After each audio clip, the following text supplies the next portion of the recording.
friends, and welcome to Brewing Success, where growth is the mission, change is the reward, and progress is the goal. I am your host, Andrea Gebhardt. I'm a former educator turned passionate entrepreneur whose desire to create impact has never wavered. I have spent the last decade teaching, mentoring, and coaching people on how to create success in their lives and businesses with proven strategies and systems that not only bring about change, but big results. When it comes down to it, teaching is my specialty, leadership is my jam, and inspiring you to live a bigger, fuller life is what I'm all about. This podcast will give you the knowledge and tools you need to brew success in almost any area of your life. You're going to walk away each week feeling inspired, motivated, and ready to step outside your comfort zone and into the next level of who you're meant to be. Now let's get into today's episode. Hey there, guys. Welcome back to Brewing Success. I am your host, Andrea Gebhardt, and I am so excited to talk about today's episode because when it comes to leadership, I think what we focus on more is how to lead other people, when in reality, what we really need to focus on is leading ourselves. Leadership isn't about titles. It isn't about managing people. It is not about authority. True leadership starts from within. And I want you to know today that the most important person you will ever lead is you. So before you can build a team, grow a business, or influence others, you have to take ownership of leading yourself. And here's what I want you to hear today. You already have everything within you to succeed. You don't need permission. You don't need perfect circumstances. And most importantly, you don't need to wait. You just have to believe it, honor it, and leverage it. Believe the fact that you already have everything inside of you to win. Honor the fact that you already have inside of you all the skills and talents you need to win. And leverage what you've been given in divine creation to walk in your purpose every single day. So today we're going to break down the 5 key principles of self-leadership, how to master your mindset, take ownership of your actions, and step into your full potential as a leader. I'm also going to give you real life examples and practical steps, of course, like always, that you can implement immediately. So grab your coffee, your notebook, get comfy, and let's talk about how to lead yourself first, because when you do, everything else follows. So the first key principle is that leadership starts with ownership. We have to remember that we are fully responsible for the trajectory of our life. Not circumstances, not luck, not other people, not the economy, not the political state of the world, not the weather. You, me, we are responsible for the trajectories of our life. And where we are is a result of decisions that we've made. Where we will go will be a result of the decisions that we make. We have to start taking ownership. Too often, I see people not make the progress they thought they were going to make, get stuck, fall flat on their face, and they want to blame everything that happens on the outside of them, failing to recognize and or look inward as to what decisions did I make, what beliefs was I carrying, what energy did I bring, what mindset did I hold, and how did all of that contribute to where I am, taking ownership of your journey. So, the most successful leaders are not the ones with the best resources. They are the ones who are the most resourceful. Think about this. Have you ever met someone who blames everything outside of them for why they can't move forward? They say things like, well, if I only had more time, if I had a supportive spouse, if the economy was better, the difference between those who stay stuck and those who create success is one thing, and it's ownership. I mean, look at Oprah. She wasn't born into wealth. She had every excuse to stay small, but she owned her vision, her growth, and her future. And, when I think about this, and I talk about this a lot with kids, and one of the things I miss about being a teacher and being in a classroom is having those one-on-one opportunities with my students where I was able to remind them of the personal power they held, even at 10 and 11 years old, over the life that they were going to live. You know, the area that I taught in, it was a low socioeconomic demographic. A lot of children coming from single parent homes where, you know, one parent was incarcerated and, for example, like their dad, and then they had their mom who was working 2 or 3 jobs just to make ends meet. And they lived in, you know, not really like desirable settings, rundown housing, violent neighborhoods, things of that nature. And I would always remember having conversations with these kiddos. You know, they'd get in trouble, something would happen. And I would just remind them, like, look, when you grow up, you don't have to live the life that you're living now. Like, you get to make decisions and choices all along the way that are going to allow you to make life better so you can live life better. I mean, I'd have these conversations with 10 and 11-year-olds. I would remind them that their parents' decisions didn't have to become their environment, that they had the ability to take ownership of that. They had the ability to choose what that was going to look like. And when they were at school, you know, how could they leave all of that behind and start showing up as the kid they wanted to be, doing the things they wanted to do in such a way that would propel them forward in life? I miss being able to have those conversations. And I mean, I guess, you know, I get to kind of like do it with adults now and reminding people that your circumstances don't define you.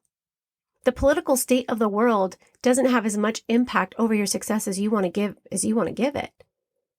You are responsible for the trajectory of your life. Your decisions now are going to shape where your life is going to be tomorrow. It's that simple.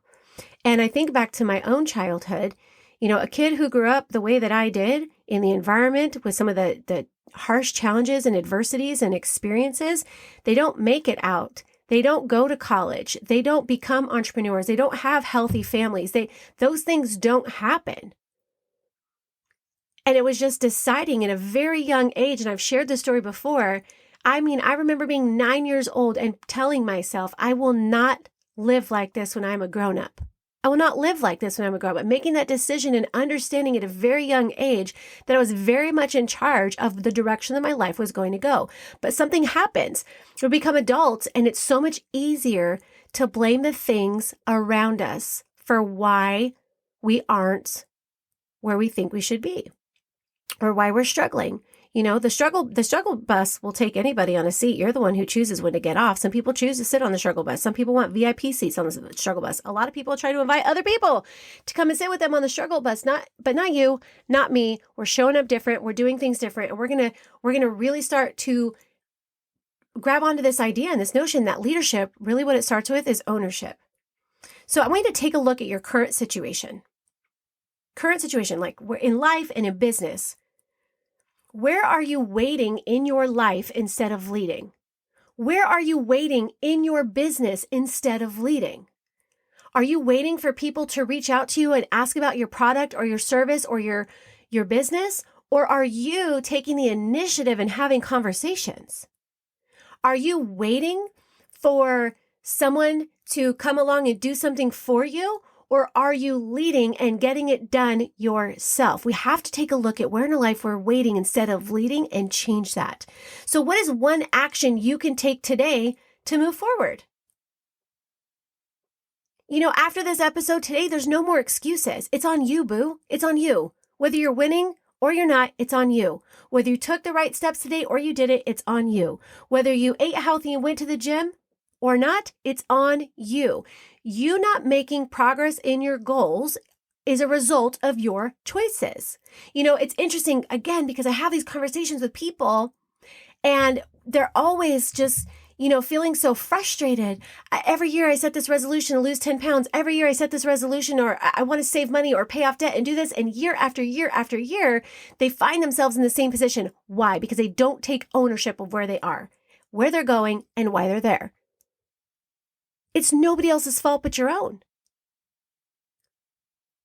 We have to remember that leadership starts with ownership. So I want you, right? Because I'm always going to give you action steps. I want you to write down one area of your life or your business where you've been waiting instead of leading, and identify an action step that you can take today to change that. All right. Step 2 in the key principles, or principle number 2, you already have everything you need. I just want to tell you that you already have everything you need. The strongest, most successful leaders aren't necessarily the most talented. They're the ones who trust in their own ability to figure it out. Trust in their own ability to figure it out. This is big. And I love this because it's just a simple notion that moves the needle in a big way. I mean, how many times have you told yourself, I don't know enough, I'm not ready, I'm not this enough, I'm not that enough? But here's the truth. You're never going to feel ready, so start anyway. Everything you need to succeed is already within you. Self-doubt is normal, but it doesn't have to be in control. And here's what I know, and here's what I believe in. I believe that our lives are very much predestined. I believe that we were created by a greater power. I believe that we were created. And I believe that in that creation, we were given a purpose for our lives, a calling for our lives. And we're kind of like a pre-packaged deal, meaning that purpose and that calling that was placed on your life, inside are all the ingredients. They're going to make it possible to do that. It's kind of like, those food prep services like Home Chef and what's the other one? I don't remember. Anyways, but Home Chef's my favorite. That's probably why I like that one. And that one comes to mind. But they give you the whole package. They give you the whole package that you need to make that meal. They've got the meat, the vegetables, the ingredients, pretty much everything but like the cooking oil, right? And water or whatever. But it comes with everything. You come with everything.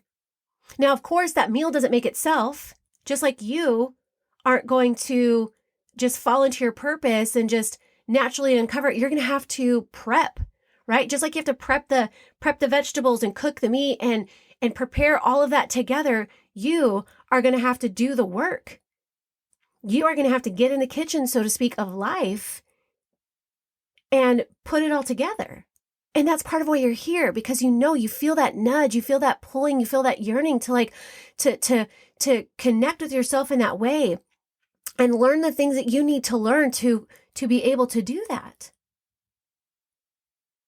I love that idea of knowing, gosh, it feels so good to know that everything you need to be successful in what is tugging on your heart, what's been running on repeat in your mind, like you already have everything that you need right inside of you. It's really empowering when you think about it. If you're familiar with Sara Blakely, she's the founder of Spanx.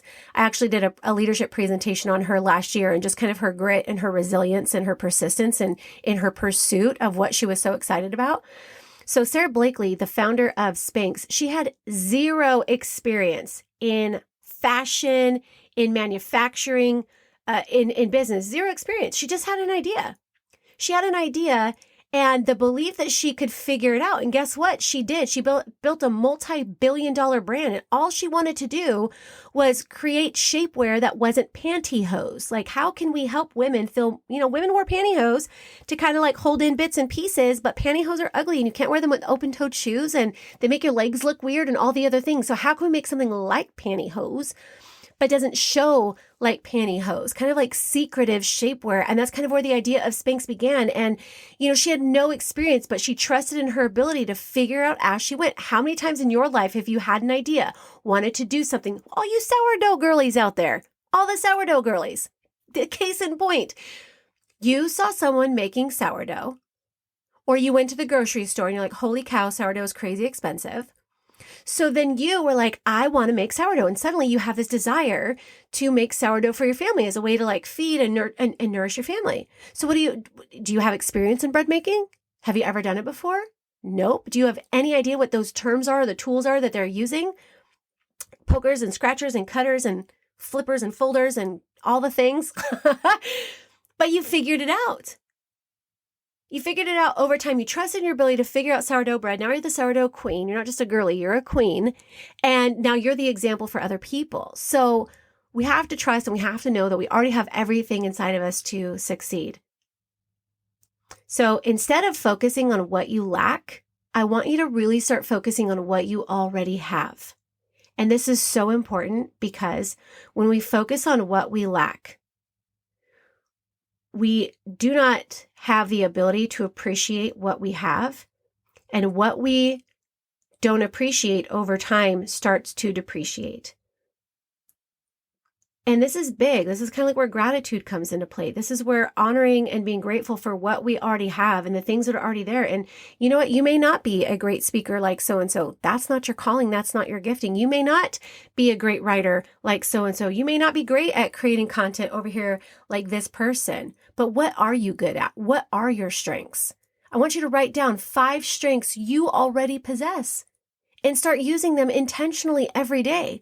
Sometimes people get off course because they're trying to become strong at strengths that don't belong to them. They're trying to do things that are not within their strength zone. And it pulls them off course. We got to course correct here. What are you already good at? What are you strong at? And find a way to start using it intentionally every single day. So make a list of 5 leadership strengths you already possess and start using them with intention this week. And if you're not sure, ask people who know you. Be like, hey, what do you think I'm really good at? What do you think some of my strengths are? Shoot, you could go to ChatGPT and be like, hey, based on what you know about me, what would you say my 5 strengths are? And see what happens. Third principle, leading yourself sets a standard for others. You cannot lead others where you are unwilling to go yourself. This is big. This is big. I have a Post-it. It's actually right here. I have my Apple desktop computer right here in my closet. And I just grabbed, I'm gonna let you hear it. Hear that little noise? I've got the Post-it in my fingertips. This sat on my monitor as a principal of an elementary school because I never wanted to forget what it was like to be in the classroom. I never wanted to forget what it was like, managing the challenges of classroom behavior and all the dynamics of being a teacher. And I never wanted to roll into a meeting or share something that I hadn't already put into practice. And when I crossed over into being an entrepreneur, this Post-it followed me as a solid reminder. And it says, never teach what you don't do first. And it's something that I believe in wholeheartedly as a leader. So when I'm teaching my team certain strategies or ways to implement certain practices and things of that nature, I've already gone first. I've already done it. I've learned from the experience, fine-tuned it, refined it, and gave it to them. And I do that because I believe I should never, teach what I don't do first, and leading by example and going first. I think that's a big part of leadership. And I never coach the team to do things that I don't do myself. And I love that they get to see the example of that. For me, it increases my credibility as a leader, but it also makes me a person of my word. You got to lead yourself because that's what sets the standard for other people. And this is really important when you're leading a team because here's the deal. If you want a motivated team, you must be motivated. If you want a disciplined organization, you got to be disciplined. If you want a team full of consistent people, guess what? You got to be consistent. If you want a culture of action, then you got to take action. The team that you have is a reflection of who you are. And sometimes that's a really hard pill to swallow because we don't want to take ownership of that, right? But we talked, very first key principle, leadership is ownership. Leadership is ownership. So the things that you wish your team were more of, don't wish there were more of it, just become more of it yourself. The people in your life that you wish you had more of a certain kind of person, I wish I had better friends. Be a better friend. I wish, before you can find the love of your life, you got to love yourself. Before you can find the best friend, you got to be a best friend to you. You set the standard for other people. And it was Viola Davis who said that the love of your life should be you. The love of your life should be you. Because you got to learn to love yourself before others can ever love you. And I think that's such an incredible notion, truly incredible. And so I think about that and I'm like, how amazing to know that, the things that we're looking for, we can create ourselves. And we can create that by showing up that way and leading in those actions. So imagine you're on a team call, your leader is uninspired, inconsistent, and never takes action. Are you going to feel motivated? No, you're not. Now imagine a leader who shows up daily, leads with passion, and practices what they preach. I'm going to tell you right now, that is who people want to follow. So I want you to identify one leadership habit you want to improve. If you expect your team to show up, engage, and take action, the question is, are you doing those things? So identify one leadership habit you want to improve and commit to it this week. The fourth principle is that self-leadership equals building an unstoppable mindset. Keyword unstoppable. Self-leadership is about building an unstoppable mindset. So the difference between those who succeed and those who don't, it is mindset. Period. Point blank. End of story. Every leader is going to experience doubt. And it shows up as little whispers in our mind that say things like, am I good enough? Am I deserving? Am I worthy of this? We all experience fear.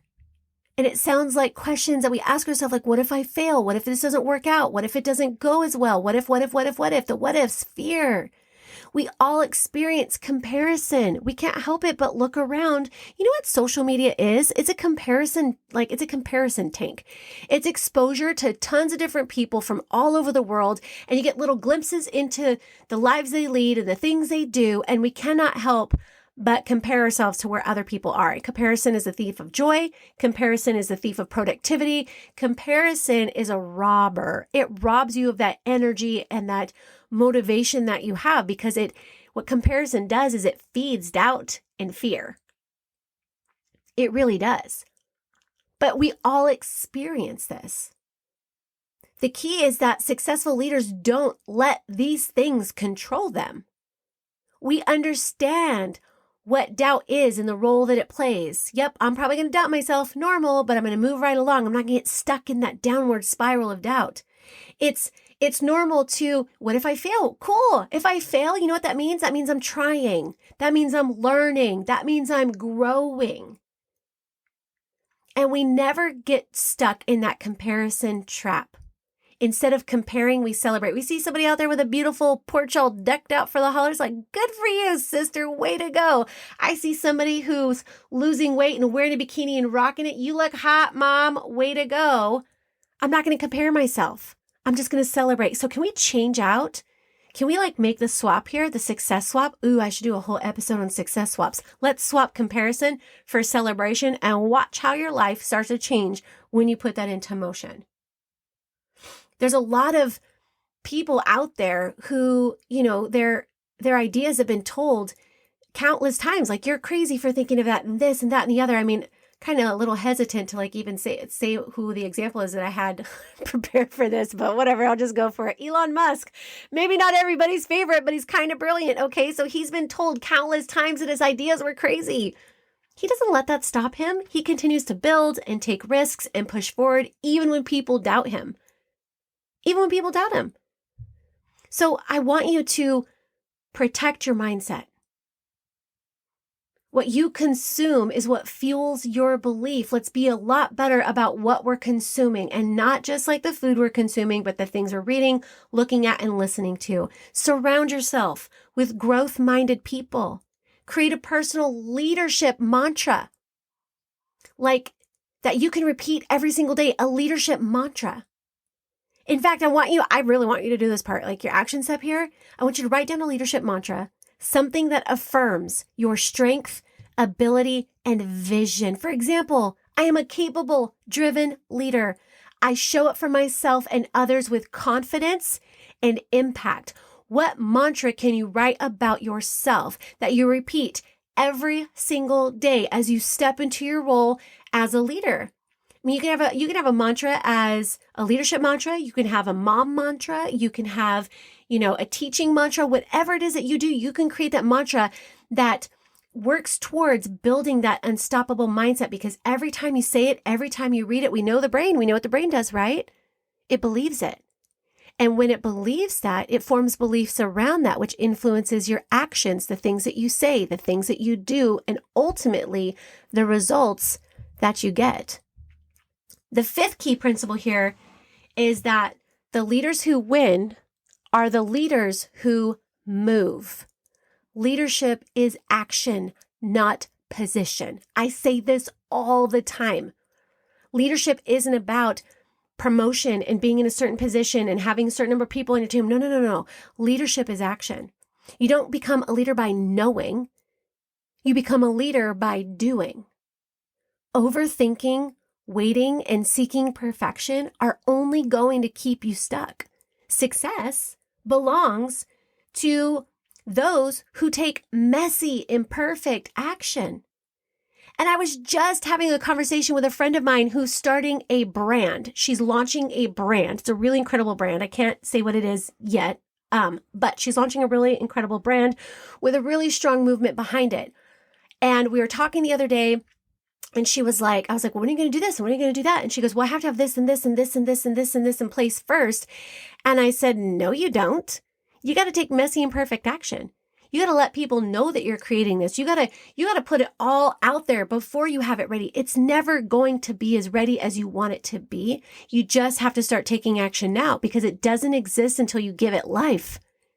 It doesn't exist until you give it life. And it's not going to move till you start to put movement behind it. And I think about Jeff Bezos. He started Amazon in his garage, for crying out loud. Was it perfect? No, but he started, and look at where he is. I didn't have a studio to start this podcast in, so I went to the best soundproof place in the house, which is my closet. And here I am, 3 years later, with a top-rated podcast on all the platforms from my closet. Literally, I can see my bras not even like a foot away. They're like right here. It doesn't have to be, it's never going to be perfect. You're never going to be 100% ready. You're never going to have all your ducks in a row. In fact, I will say, you're never supposed to have your ducks in a row. Did you know when the mama duck starts walking, the ducks are already in a row? Mama duck moves and little ducks appear and then they follow, right? The leaders who win are the leaders who move. So I want you to stop waiting for the perfect time. There isn't one. I want you to commit to one bold leadership action today. Where have you been waiting to take action because you're waiting for this perfect scenario or perfect environment? What's one leadership action you can take today that will move you forward? I want you to share it with a mentor or an accountability partner, or send me a DM. Reach out. I would love to know what it is. And then go do it. And then let's celebrate what happens as a result of you taking that action. I'm going to tell you this, the greatest investment you will ever make in your own leadership is you. Because when you lead yourself well, success is inevitable. When you lead yourself well, success is inevitable. And I love that. Your growth, your confidence, your results, guess what? They all start with you. Remember, the most important person you're ever going to lead is you. And today, that's going to change. So you guys, thank you so much for joining me here on Brewing Success, where growth is the mission, change is the reward, and progress is the goal. If this episode struck a chord in your heart, got you fired up, made you even more excited and confident about pursuing leading yourself, I want you to share it on social media, send it to a few friends. Let's help other people recognize the fact that the most important person they're ever going to lead is themselves.